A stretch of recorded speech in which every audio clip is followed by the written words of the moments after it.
Timóteo capítulo 4, no versículo 1 mesmo, fala: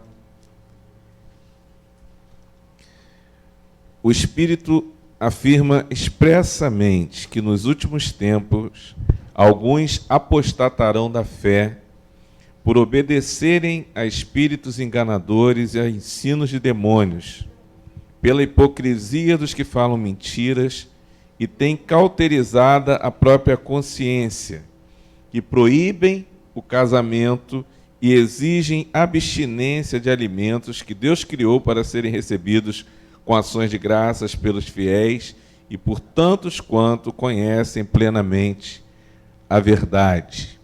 Segundo Timóteo agora, capítulo 3, diz assim: sabe, porém, isso, nos últimos dias sobrevirão tempos difíceis, pois os homens serão egoístas, avarentos, jactanciosos, arrogantes, blasfemadores, desobedientes aos pais, ingratos, irreverentes, desafeiçoados, implacáveis, caluniadores, sem domínio de si, cruéis, inimigos do bem, traidores, atrevidos, enfatuados, mais amigos dos prazeres que amigos de Deus, tendo forma de piedade, negando-lhe, entretanto, o poder.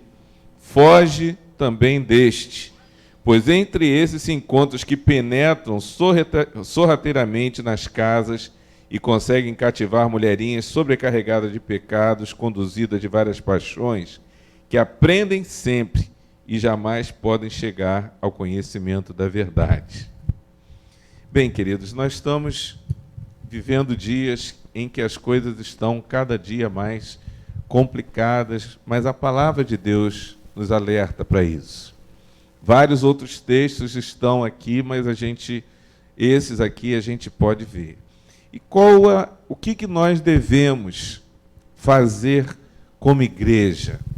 O que nós devemos ter como postura nossa, como servos do Senhor, em especial nós que fomos chamados para estarmos edificando o reino de Deus nesse lugar? Eu já falei algumas vezes com os irmãos que quando Deus nos coloca no lugar é porque Ele vê em cada um de nós talentos, dons, características que são necessárias para edificar esse lugar. Eu costumo brincar, se Deus quisesse que eu morasse nos Estados Unidos, Ele fazia eu nascer nos Estados Unidos. Mas se eu nasci aqui, Ele tem um plano para mim nesse lugar. Ele pode até me mudar, mas Ele tem algo para você e para mim.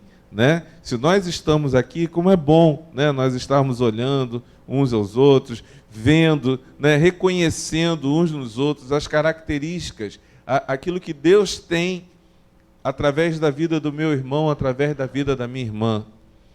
Quando meu pai ficou doente, e ele estava no hospital, e eu passava alguns dias lá, sozinho, e quando chegava um irmão, como eu me sentia fortalecido, como eu me sentia que, tinha alguém ao meu lado.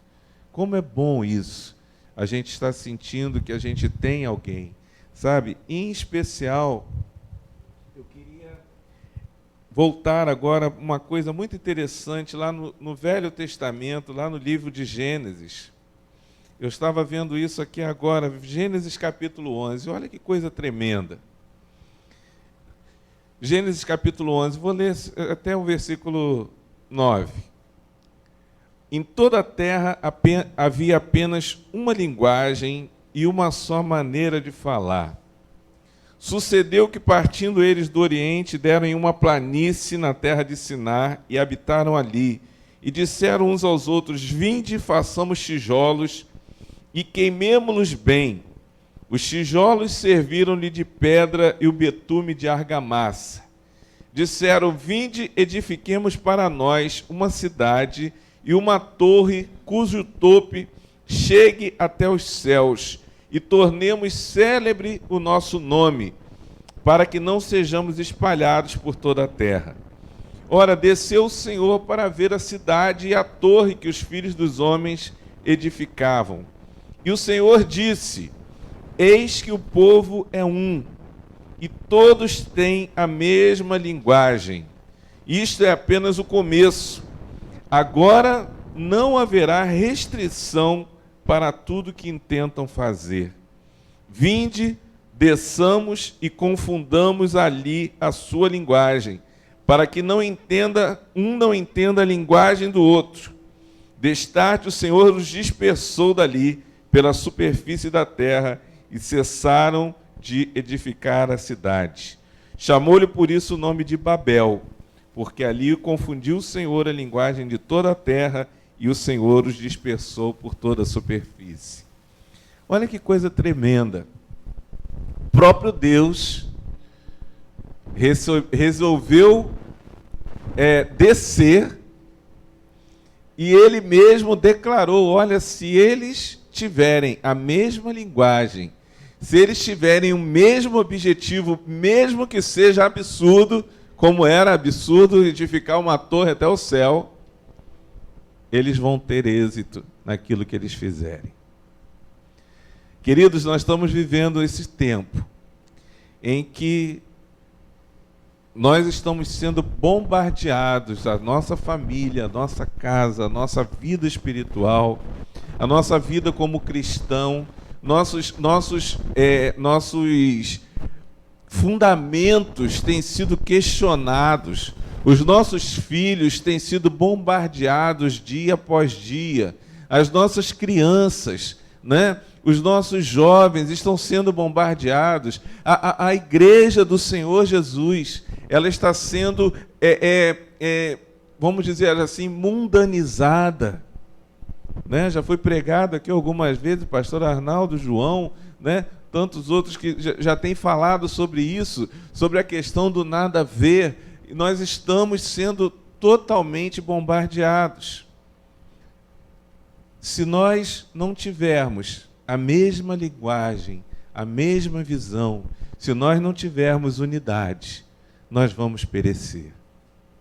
Se você não tiver unidade na sua casa, na sua família vai perecer.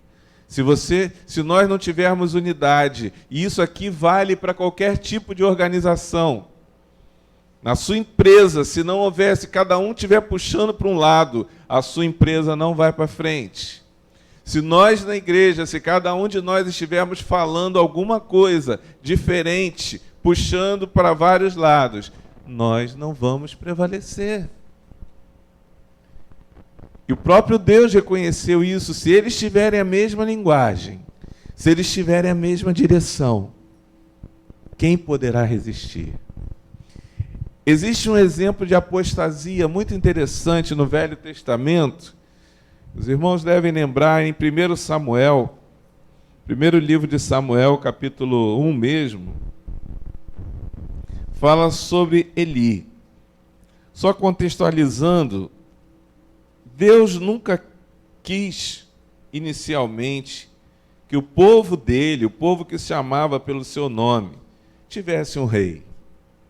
Mas o povo pediu a Deus um rei, né? Mas não era a intenção do Senhor. O Senhor era o seu rei. O Senhor era o rei do seu povo. E nessa época, o que aconteceu? Deus começou a levantar, antigamente, juízes. Esses juízes, eles exerciam 3 papéis fundamentais, que o Senhor nos chama individualmente também. Eles eram sacerdotes, eles eram profetas e eles eram juízes. E se reportavam ao Rei dos Reis. Então nós temos na Bíblia vários homens que representaram homens e mulheres. Débora, por exemplo, uma mulher que foi uma juíza. Gideão foi um juiz. Sansão foi um juiz, né? Eli, aqui nesse caso, era um juiz. Como Samuel, vários outros. E aqui no livro de Samuel começa a falar, né? Eu não vou ler tudo, mas eu vou, a partir do versículo 9, diz assim, tá? Samuel, Ana, né? Eucana, seu marido e tal, mas após terem comido e bebido, versículo 9, em Siló, estando Eli, o sacerdote, assentado numa cadeira junto a um pilar do templo do Senhor, Levantou-se Ana e com a amargura de alma orou ao Senhor e chorou abundantemente. E fez um voto, dizendo: Senhor dos exércitos, se benignamente atentares para a aflição da tua serva, e de mim te lembrares, e da tua serva não te esqueceres, e lhe deres um filho varão, ao Senhor o darei por todos os dias da sua vida, e sobre a sua cabeça não passará navalha. Demorando-se ela a orar perante o Senhor, passou Eli a observá-la, o movimento dos lábios, porquanto Ana só no coração falava. Seus lábios se moviam, porém não lhe ouvia voz alguma. Por isso Eli a teve por embriagada. E lhe disse: até quando estarás embriagada? Aparta de ti esse vinho. Porém Ana respondeu: não, senhor meu, eu sou uma mulher atribulada de espírito. Não bebi vinho, nem bebida forte, porém venho derramando a minha alma perante o Senhor. Olha que coisa interessante. Eucana, tinha Ana e Penina, duas mulheres. A Penina tinha filhos e Ana não tinha. Ana era estéril. E Ana estava ali derramando o seu coração ao Senhor, estava clamando para ter filhos. E ela estava ali clamando ao Senhor e orando e chorando para que tivesse filhos. E Eli era um juiz, Eli era o sacerdote e Eli era o profeta. Ele ocupava essas três funções. Mas se nós virmos a história, analisarmos a história, Eli começou a se distanciar de Deus. Eli começou a ficar longe. Os seus filhos, Ofni e Finéias, eles praticavam imoralidades, eles roubavam aquilo que seria do sacerdote, eles tinham relações sexuais com as mulheres que vinham ao templo, eles desonravam seus pais e Eli não fazia nada. E Eli começou a se distanciar do Senhor. Então o que acontece? Eli deixou o seu ofício sacerdotal. O seu ofício sacerdotal, que é o que você está entregando a sua oferta ao Senhor, está sacrificando, está intercedendo, está em intimidade com o Senhor, a sua vida junto com Deus, a sua vida de receber de Deus, a sua vida de se colocar como intercessor, como intermediário entre Deus e o povo, estava se afastando disso. Também a sua função profética, que fala de exortar, de edificar, de consolar, começou a se afastar à medida que o seu relacionamento com Deus estava em ruínas. A sua função profética também estava em ruínas. Porque o que ele ia dar se ele não recebia do alto? Mas, infelizmente, a última coisa que um homem, que uma mulher de Deus perde é a sua função de juízo, a sua noção de julgar as coisas.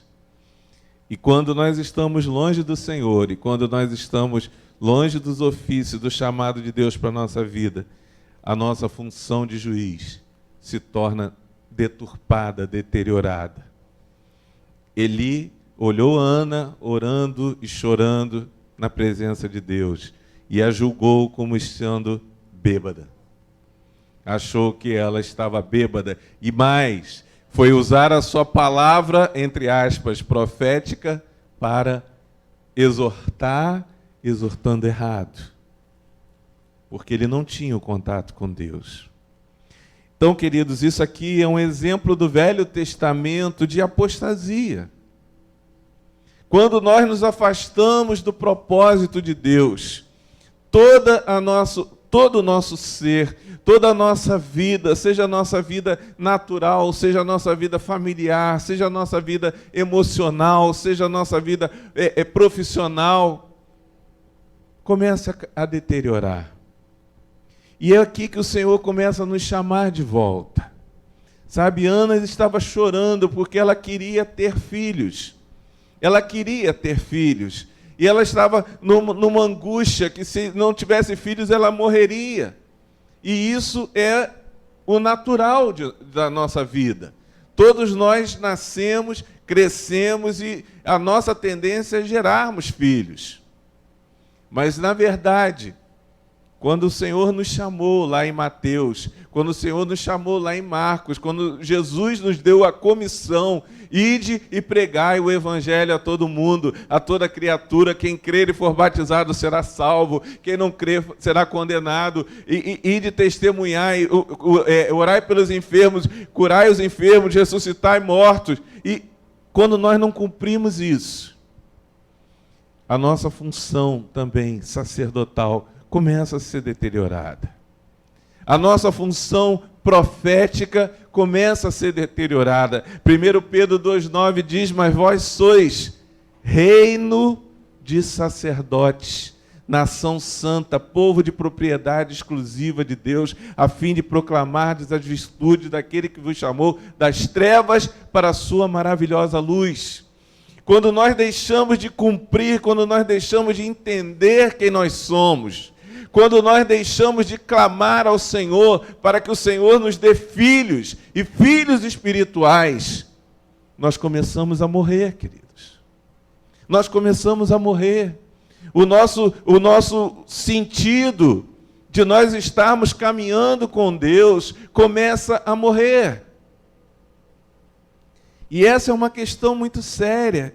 Eu estava aqui agora, estava imaginando, se cada um de nós aqui ganharmos uma pessoa, no próximo culto, você trazer uma pessoa, nós vamos ter que botar mais cadeiras aqui. Se cada um de nós ganharmos uma pessoa, você já pensou nisso? Uma pessoa. Assim como Ana clamando: Senhor, dá-me filhos.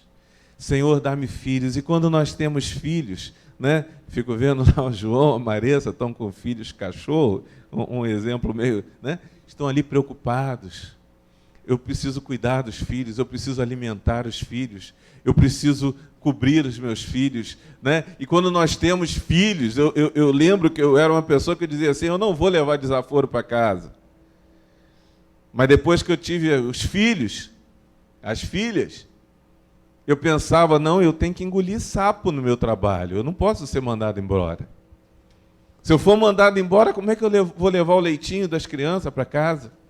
Como é que eu vou levar o alimento das minhas filhas? Então, queridos, quando nós temos filhos, toda a nossa função, o nosso chamado de Deus é aguçado. Todo o nosso propósito se cumpre. Porque nós aceitamos, respondemos e correspondemos ao ID do Senhor. Ao passo que, se nós não avançarmos nesse sentido, nós vamos morrer. Ao passo que, se nós não cumprirmos o chamado de Deus, vamos abrir novamente lá eu falei, mas vamos abrir em 1 Pedro 2,9. Para a gente entender, se botar aí, fica mais. 1 Pedro 2,9. Antigamente a gente fazia, né, o galope bíblico. Agora com o celular é mole, mas antigamente tem. Vós, porém, sois raça eleita, sacerdócio real, nação santa, povo de propriedade exclusiva de Deus, a fim de proclamar as virtudes naquele que vos chamou das trevas para a sua maravilhosa luz. Vós sim, que antes não erais povo, mas agora sois povo de Deus, que não tinhas alcançado misericórdia, mas agora alcançaste misericórdia. Essa é a nossa carteira de identidade. Esse é o nosso chamado, isso é quem você é, isso é quem eu sou. Nós não fomos chamados apenas para irmos um dia para o céu. Nós fomos chamados para edificar um reino, para levar as boas notícias, as boas novas do Evangelho para as pessoas que estão aí fora morrendo, para as pessoas que estão sem esperança, para esse povo, gente, que Paulo fala aqui para Timóteo. Essas pessoas que estão cada vez mais ruins, cada vez mais, avarentos, mentirosos, pessoas que estão se matando. Nós vimos essa semana, eu vi essa semana, uma coisa horrível, um empresário lá do sul, cheguei a comentar com algumas pessoas, a pessoa, um empresário morando num condomínio de luxo, e parece que ele estava com alguns problemas financeiros. Ele deu remédio a todo mundo e saiu matando todo mundo. Matou sua esposa, matou seus filhos, matou sua sogra, matou sua mãe e se matou. Porque estava com os problemas financeiros. Falta de esperança, falta de conhecimento de Deus. E o inimigo aproveita isso. Sabe, está matando pessoas, está levando pessoas para o inferno. Nós precisamos, como igreja, fazer alguma coisa, irmãos. Nesses dias maus, nós não podemos nos acomodar na nossa própria vida. Nós não podemos nos acomodar, sabe, no nosso próprio conforto e esquecer que o Senhor está contando com você e comigo. Nós precisamos, sabe, esse chamado de Deus, nós precisamos ir para fora. Antigamente a gente tinha até uma música que dizia isso: o sal precisa sair do saleiro. Se o sal ficar dentro do saleiro, ele não vai salgar lugar nenhum. Nós precisamos pregar o Evangelho, nós precisamos testemunhar, nós precisamos falar, e uma outra coisa, nós precisamos falar a mesma língua. Nós precisamos falar a mesma língua, queridos. Olha, eu vou abrir meu coração com vocês. É muito difícil estar na frente de qualquer coisa, seja na vida profissional, seja no ministério. Sabe por quê? É muito fácil, como nós vimos Eli aqui, é muito fácil você achar defeito. É muito fácil, mas é muito difícil, às vezes, tomar uma decisão correta. É muito difícil. Jesus não agradou todo mundo. Mas o que acontece se nós mantivermos uma posição como Eli, de ficar olhando de fora e ficar criticando? A nossa vida vai morrer. Mas se nós tomarmos uma posição como aquele povo que o próprio Deus atentou, se eles tiverem a mesma linguagem, se eles tiverem a mesma direção, nada vai impedir. Nada vai impedir.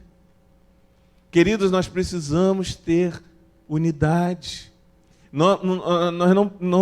Isso não quer dizer que nós tenhamos que ser vacas de presépio, falar tudo que abaixar a cabeça, não.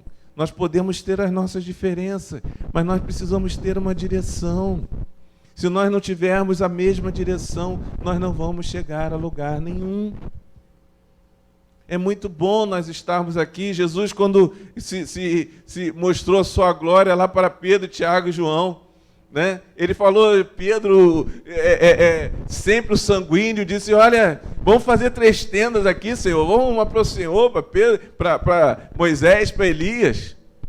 Vamos ficar aqui está tão bom. Mas não é esse chamado que o Senhor tem. O Senhor repreendeu a Pedro. Disse: olha, as pessoas lá em fora precisam de nós. Quantos na sua família precisam de você? Quantas pessoas que só você talvez tenha acesso? Quantas pessoas que talvez só você consiga falar? Nós ouvimos um testemunho, né? Nós estávamos ontem vendo até um podcast muito legal com a Baby do Brasil, né? A mulher parece louca, né? Aquela loucura. Como ela tem coisa de Deus, como Deus falou com ela, como Deus falava com ela. E às vezes, queridos, a gente está, né, ao lado de pessoas que estão aparentemente rangendo os dentes para nós, mas estão sedentas do Senhor. Eu queria falar com você nessa noite algo que Deus tem colocado aqui no meu coração, sobre nós, sobre você, sobre eu, sobre nós como igreja. Em Lucas 14 fala uma coisa muito séria. Jesus dá vários exemplos, né? Sobre isso.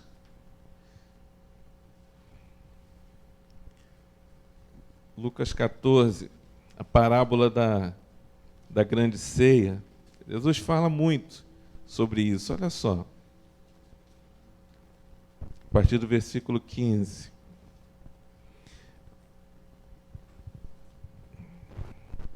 Certo homem, versículo 16, deu uma grande ceia e convidou a muitos. A hora da ceia enviou o seu servo para avisar os convidados: vinde, porque já está tudo preparado. Não obstante, toda uma começaram a escusar-se, a dar desculpas. Disse o primeiro: comprei um campo e preciso ir vê-lo. Rogo-te que me tenhas por escusado. O outro disse: comprei 5 juntas de bois e vou experimentá-las. Rogo que me tenhas por escusado. E outro disse: casei-me, por isso não posso ir. Olha só, nós temos muitas razões. Os dias estão cada dia mais rápidos, mais curtos. Nós já estamos no mês 5. Você já reparou? Começou o ano ontem. Nós já estamos quase na metade do ano de 2022. O que nós fizemos? O que nós estamos fazendo? O que eu fiz? O que você fez? Se nós temos razões, né? Ah, preciso isso, preciso aquilo. Essa pandemia, queridos, realmente, inicialmente, nós até comentamos com alguns irmãos, parecia que as pessoas iam se achegar mais a Deus, vendo que o fim estava mais próximo. E inicialmente foi assim. As pessoas começaram a buscar mais a Deus. Mas parece que a coisa acomodou. Parece que normalizou, parece que, né? Eu lembro que eu trabalhava numa empresa que eu pegava a estrada. Primeira vez que eu vi um cachorro morto na estrada, o meu dia ficou arrasado. Depois eu comecei a ver sempre que tinha cachorro morto na estrada, no final aquilo já não significava nada para mim. As pessoas hoje, né, já veem outros mortos, e eu vi uma reportagem, um repórter falando, um cara que tinha morrido, afogado, pegaram ele, botaram ele ali acho que perto da São Conrado, botaram o corpo do rapaz assim que estava afogado, o pessoal jogando vôlei do lado. A bola caía no cara de vez em quando lá. O pessoal jogando vôlei. A coisa está tão cruel, está tão banal. A falta de amor, sabe? A falta de compaixão, a falta de Deus nas pessoas. Então, queridos, nós temos muitas razões, mas eu quero te dizer, o Senhor tem me incomodado muito com Ezequiel capítulo 33. Eu preciso falar isso com os irmãos.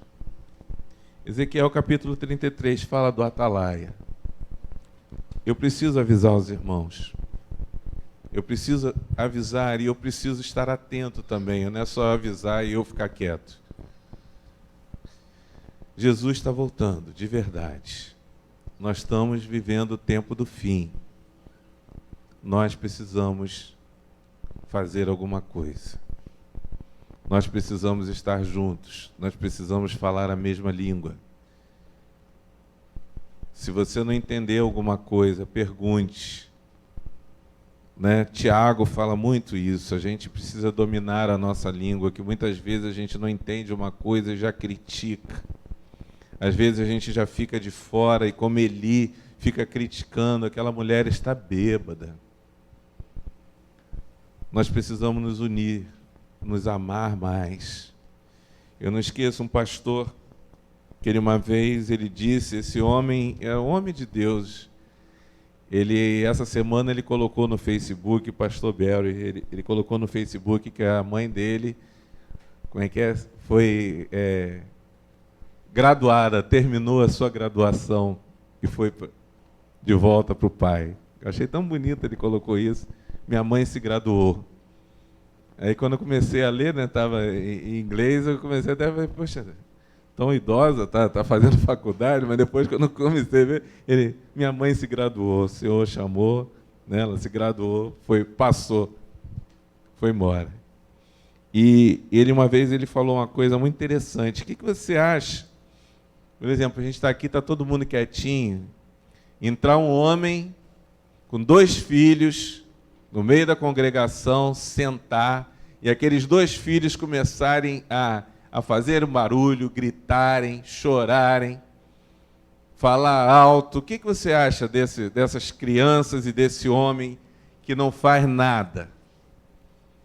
Aquelas crianças ali falando alto e o pastor tentando pregar, e o homem do lado e as crianças falando, gritando, chorando, e o homem inerte ali. O que você acha de um cara desse?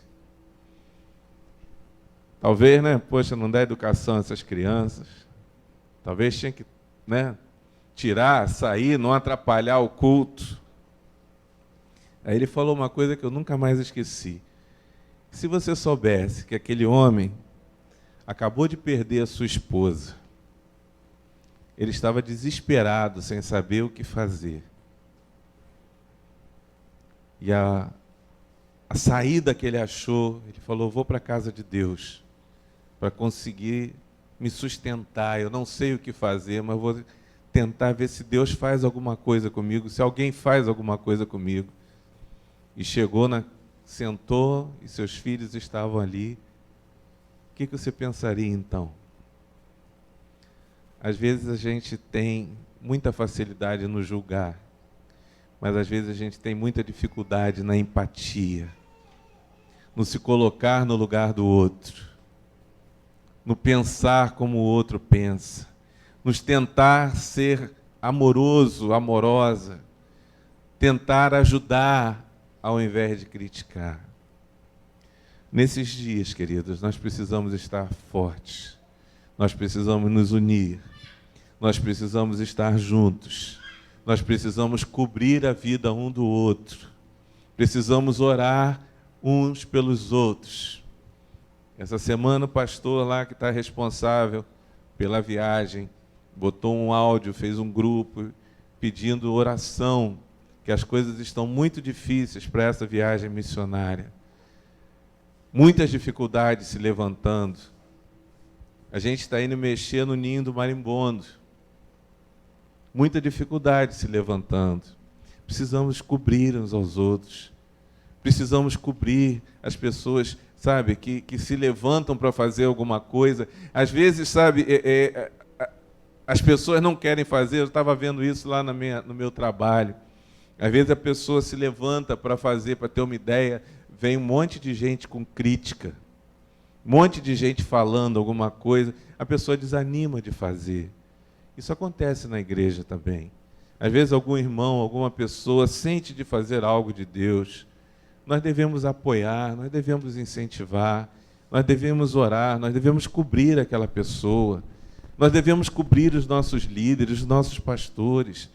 Nós devemos estar, sabe, orando, a palavra de Deus diz isso, orando pelos seus guias, para que eles não tenham um peso, para que eles não desanimem na sua caminhada. Sabe, queridos, a gente não é super-homem. Confesso aos irmãos, semana passada eu estava bem triste aqui, porque a gente vê um monte de banco vazio, a gente sente saudade de um monte de gente. Hoje, como eu falei, o homem-pássaro, parece que vocês trazem um raio de sol que fortalece a gente. Você pode dizer, mas ninguém sente falta de mim. Sente sim. Sabe? E às vezes, assim, eu queria até pedir perdão à igreja. Pedir perdão à igreja, porque às vezes eu fico triste. Sabe? E às vezes a gente ouve coisas. Hoje é dia de ceia, a gente deve confessar os nossos pecados e pedir perdão. Às vezes a gente ouve, às vezes de terceiros, de segundos, de gente de fora. Eu ouvi uma coisa um tempo atrás que eu fiquei muito triste, que as pessoas me disseram, tomara que seja mentira, mas que as pessoas da igreja estavam rindo de mim, porque eu queria parecer que eu era médico. Eu fiquei muito triste. Eu nunca disse aqui que eu era médico, que eu sou médico. Eu trabalho no meio de médicos, eu dou aula para médicos, mas eu não sou médico, eu nunca falei que eu era médico. Mas assim, A gente fica triste, né? Eu acho assim, quando o irmão conta, poxa, eu comprei um carro novo, diante de Deus eu fico feliz que o irmão comprou um carro novo, o irmão arranjou um emprego, o irmão foi abençoado, eu fico feliz. Sabe, o irmão está fazendo algo, ganhou alguém para Jesus. Poxa, pastor Arnaldo, quando me deu a notícia que ia batizar as mulheres lá da cela, poxa, como eu fiquei feliz. Cara, a felicidade dele, a felicidade da Neuza, a felicidade da igreja, é a igreja, gente. É a igreja que está batizando. É a igreja que está indo. Eu falei com os irmãos, gente, estou indo para lá, de coração, tenho sonhado com isso. Estou com um monte de projeto para fazer lá. Já estou com um projeto de um biodigestor com câmara de caminhão, de um gerador solar com alternador de carro. Depois eu te mostro, Guilherme, muito legal. Né? Forno de micro-ondas com solar, só de sol. Estou com um monte de coisa para fazer. Ensinar aquele pessoal lá que não tem recurso, não tem dinheiro, não tem nada. A gente tentar, sabe? Mas precisa da oração dos irmãos, precisa ser coberto, gente.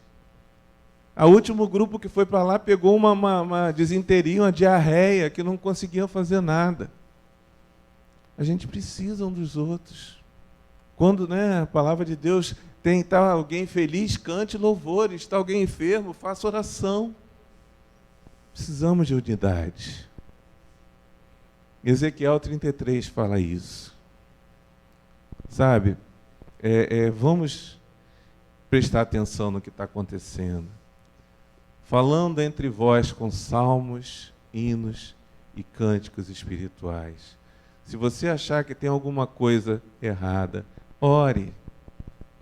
Se você achar que alguém falou alguma coisa, vá até esse irmão. Gente, é a palavra de Deus. Está dizendo, olha, se você vier ao altar, trazer a sua oferta e lembrar que alguém tem alguma coisa contra você, deixa a sua oferta, não entrega não, vá até lá e reconcilia-te com teu irmão. Nós estamos vivendo uma época muito difícil, onde as coisas estão sendo deturpadas. Né? Teve a minha irmã que saiu da igreja, que tem um irmão muito bacana, muito legal, uma pessoa muito bacana, mas que ele vive de igreja em igreja. Ele pula um bocado de igreja. E sempre que ele me encontra, pessoa muito gente boa, ele sempre pergunta para mim, você ainda está lá na Resgate? Ele sempre pergunta para mim, você ainda está lá na Resgate? Toda. Porque ele vive pulando de igreja em igreja, ele roda um bocado de igreja, que o dia já teve aqui. Mas todo mundo que ele pergunta, e aí, está lá na Resgate? Porque ele não está. E ele encontrou com essa irmã e perguntou, você ainda está lá na Resgate? Essa irmã, aconteceu alguma coisa. Qual o problema que a igreja está passando? A igreja está com um problema. E saiu da igreja. Queridos, precisamos ter cuidado. Precisamos ter cuidado com o que a gente fala. Precisamos ter cuidado com o que a gente ouve. Eu costumo dizer que entre a minha boca e seu ouvido pode ter uma legião de demônios que deturpa aquilo que a gente fala, que deturpa. E as palavras vêm no vento. Então nós precisamos vigiar. Leia, né, Zilda que gosta muito lá de Tiago, né, Zilda? Leia Tiago. Precisamos refrear a nossa língua, precisamos abençoar uns aos outros, precisamos cobrir a vida uns dos outros, falar aquilo que vai abençoar. Não perca a sua função de profeta. O profeta exorta, o profeta consola, o profeta edifica, o profeta não traz temor, o profeta não fala desgraça, o profeta não amedronta, o profeta não fala mal, o profeta abençoa. Não perca a sua função de sacerdote. Não saia da presença de Deus. Não pare com a sua intimidade com Deus. Não deixe, às vezes a gente fica mais frio, mas não deixe isso, gente. Nesses dias nós precisamos estar sendo fortalecidos a cada dia, para que possamos, sim, a palavra de Deus diz, julgai todas as coisas, retém o que é bom. Sabe, se a Marise faz aqui 10 coisas, se 9 eu não gostei, eu vou tentar pegar a uma coisa que ela fez de bom.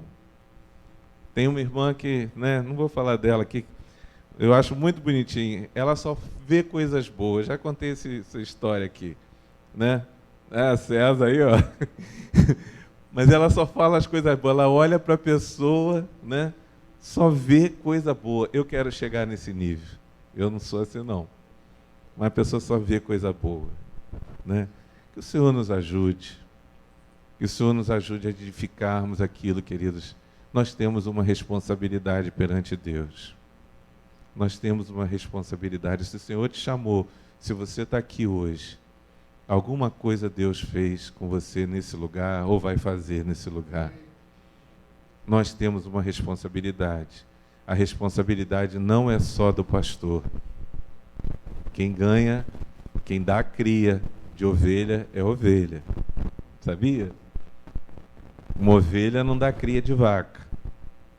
Um pastor não dá cria de ovelha, ovelha dá cria de ovelha. Vamos dar cria. Vamos pregar o Evangelho. Vamos crescer. E vamos responder e corresponder ao chamado que Deus nos deu. Amém? Vamos ficar de pé, vamos orar. Espírito Santo querido, mais uma vez nós te agradecemos. Quero te agradecer por essa igreja. Quero te agradecer por cada irmão precioso que o Senhor trouxe a esse lugar, que o Senhor de alguma forma atraiu a esse lugar, Senhor. Deus, eu sei que o Senhor olha para nós. E talvez nós mesmos, Senhor, como Gideão, muitas vezes achamos que somos fracos, que somos pobres, que somos incapazes. Mas o Senhor olha para cada um de nós como homem e mulher valente, homem e mulher, sabe, poderoso, homem e mulher forte. O Senhor vê as nossas qualidades, e o Senhor nos deu qualidades, o Senhor nos deu talentos, o Senhor nos deu dons, e o Senhor está contando com cada um de nós. E eu quero te pedir, Senhor, em nome de Jesus, que nós não sejamos como aqueles convidados da grande ceia que começam a dar desculpas. Que nós não sejamos, ó Deus, como Eli, largando, deixando de lado o nosso sacerdócio, deixando de lado a nossa função profética e julgando mal. Mas que nós possamos, Senhor, ser renovados nessa noite. Que nós possamos, Senhor, ser revigorados nessa noite. Senhor, que o Senhor faça queimar novamente a chama, o fogo do nosso coração. Senhor, a chama por o amor pelas vidas, o amor pelas almas. Senhor, não queremos ver os nossos parentes, os nossos amigos, os nossos familiares, os nossos vizinhos indo para o inferno. Senhor, mas nós queremos que eles salvos. Nós queremos, Senhor, que o Senhor possa nos usar. Deus, nós cantamos aqui, mas não queremos cantar apenas da boca para fora. Senhor, mas a nossa vida, nós somos teus. Nós somos como instrumentos do Senhor. Senhor, para sermos usados para a sua honra, para a sua glória, para o seu louvor. Senhor, nós queremos um dia estar diante do Senhor, ó Deus, e apresentar as nossas coroas. Apresentar, ó Deus, aquilo que tivemos a oportunidade de estarmos fazendo nessa terra e colocarmos diante do Senhor, edificando, glorificando o teu santo nome, Deus. Deus, muito obrigado porque o Senhor tem sido muito bom para com a gente. Muito obrigado porque se estamos aqui nessa noite, Senhor, o Senhor tem nos sustentado. Muito obrigado, Senhor, que passamos por uma pandemia, mas se estamos aqui, o Senhor ainda tem algo a realizar na nossa vida. Oh, oh, Jesus, segura na nossa mão nessa noite, Senhor, segura na nossa mão. Deus, que não seja a minha palavra, eu não quero ser convincente. Eu quero que o teu Espírito Santo fale com cada um de nós, Senhor. Deus, mostra-nos agora, Senhor, estratégias Mostra-nos agora, Senhor, ó Deus, como podemos fazer algo. Mostra-nos agora, Senhor, talvez aquilo que temos errado. Nós estamos diante da Tua ceia. E a Tua palavra diz que nós devemos examinar o nosso coração, não o coração do nosso irmão, não o coração da pessoa que está ao nosso lado, mas devemos examinar a nós mesmos, Senhor, e mudar naquilo que é necessário, e pedir perdão por aquilo que temos errado, Senhor. Senhor, eu te peço perdão como igreja. Eu te peço perdão como igreja, Senhor. Perdoa-nos, Senhor, se estamos aquém daquilo que o Senhor espera que nós sejamos. Perdoa-nos, Senhor, se não avançamos até onde o Senhor quer que nós avancemos. Mas nessa noite renova nossas forças. Senhor, nessa noite, ó Deus, assim como ó Deus, Arão, Senhor, assim como Josué, assim como as pessoas levantavam as mãos de Moisés, ó Deus, e ele e o povo vencia a batalha, cada um de nós possa estar levantando a mão do nosso irmão, Senhor, para que vençamos as nossas batalhas, para que encaremos os nossos desafios, para que os nossos inimigos sejam derrotados diante de nós. Deus, em nome de Jesus, o Senhor conhece cada dificuldade que temos passado. O Senhor conhece cada um aqui, os problemas que estão sendo vivenciados, as dificuldades desses dias maus, aquilo que temos enfrentado. Senhor, levanta-te, Senhor, vence as nossas batalhas. Nós queremos nos unir agora como igreja, Senhor, em nome de Jesus. Senhor, o Senhor disse que quando 2 ou 3 concordassem, que o Senhor estaria concordando também. Senhor, nós nos unimos aqui e concordamos, Deus, que as dificuldades, que as limitações, que os inimigos que têm se levantado caiam por terra agora em nome de Jesus. Eu declaro que cada um de nós aqui é livre para cumprir o teu chamado, livre para avançar, livre para conquistar, livre para chegar aonde o Senhor espera que cheguemos. Toma a nossa casa, toma a nossa família, toma o nosso emprego, Senhor, toma, ó Deus, os nossos filhos, os nossos familiares. Senhor, toma essa igreja.